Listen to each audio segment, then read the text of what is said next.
آج تو بڑھ کر کے گناہوں کی طرف جا رہے ہیں لوگ, خواہشات کے دلدل میں پھنسے ہوئے جا رہے ہیں. آج کا دن پورا زنا کے طور پر منایا جا رہا ہے. میں اپنی بچیوں سے کہوں گا, بعض ہمارے بڑے لوگوں نے اس کو یوم حیا کہا ہے, بہت ہی اچھا ہے. یہ ویلنٹائن ڈے نہیں ہے, یوم حیا ہے, حیا کا دن ہے. بچیاں اپنے گھروں سے یہ پیغام دیں, نو ویلنٹائن ڈے. ہمارے اسلام میں, ہمارے مذہب میں, ہمارے تقدسات میں ایسے فحش رواج کا کوئی حصہ ہو ہی نہیں سکتا. اگر تمہاری خواہشات ہیں, اپنے ماں باپ سے کہو شادی کروا دیں. نوجوان جائیں, نکاح کا پیغام بھیجیں کسی کو. اللہ کے حبیب صلی اللہ علیہ وسلم نے تو یہ فرمایا تھا, نکاح کو اتنا آسان کر دو کہ زنا کرنا مشکل ہو جائے. اور یہاں بات ایسی آ گئی کہ زنا کو آسان کر دیا گیا, نکاح کو بہت بھاری بنا دیا.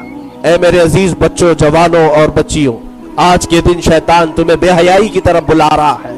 جن نوجوانوں تک اسلامی تعلیمات نہیں گئی ہے, ہمارا یہ میسج ان تک فارورڈ کرو, ان تک پہنچاؤ کہ تم اپنے جسم کو غلاظت کے دلدل میں نہ ڈال دینا, ورنہ یہ دھبے صرف اور صابن کے پانی سے بھی نہیں دھلے جاتے ہیں. ایک بار تمہارے حیا پر, تمہارے پردہ عفت پر جب داغ لگتا ہے, پھر یہ جلدی کوئی دنیا کا پانی دھل کر صاف بھی نہیں کرتا. اس کی عمر ہو جائے, اس کا نکاح کر دیا جائے. رسول پاک صلی اللہ علیہ وسلم نے فرمایا, 5 چیزیں ایسی ہیں جس میں تاخیر کرنا گناہ ہے.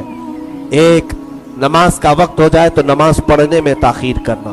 دوسرے, جب کسی کی موت ہو جائے تو جنازہ اٹھانے میں تاخیر کرنا گناہ ہے, جلدی اٹھایا جائے.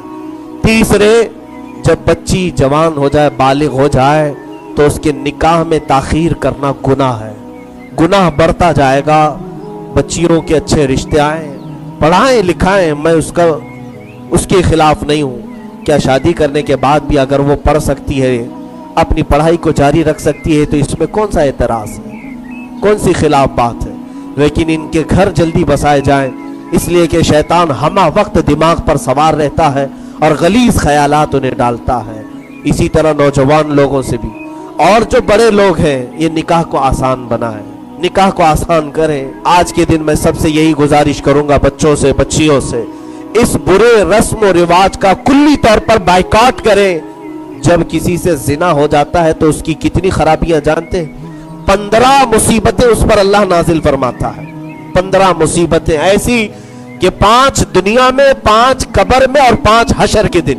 یہ زنا کبیرہ گناہوں میں سے ہے کہ اللہ کے حبیب صلی اللہ علیہ وسلم کی بارگاہ میں کسی صحابی سے بھی ہو گیا تو حضور نے نہیں فرمایا جاؤ توبہ کر لو سب ختم ہو جائے گا, بلکہ انہیں حکم دیا کہ انہیں پہاڑ کے اوپر سے نیچے گراؤ اور ان پر سنگساری کرو, پتھروں سے بارش کرو. ماعز اسلمی رضی اللہ تعالیٰ عنہ, صحابہ ہمارے سروں کے تاج ہیں, وہ آنکھوں کے ہمارے نور ہیں, لیکن ان کی خطائیں ہمارے لیے عبرت رہیں.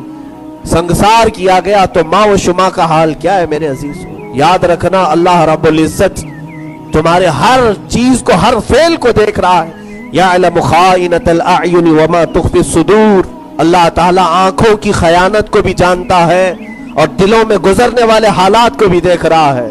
وہ بچے اور بچیاں جو اپنے گھروں سے ماں باپ کو بول کر گئی کہ آج کالج ہے, ہمارے کلاسز ہیں, فلاں جگہ جانا ہے, ملنا ہے, اور پھر ماں باپ کو دھوکہ دے کر کے اگر اپنے معشوق اور اپنے محبوب کے ساتھ رنگ رلیاں منانے کی کوشش کر رہے ہیں, ہو سکتا ہے کہ تم نے اپنے ماں باپ کی آنکھوں کے پر دھول جھونک دیا ہو, تم نے اپنے بھائی بہنوں کو چھپ کر کے اپنے جسم کو غلیظ کر لیا ہو.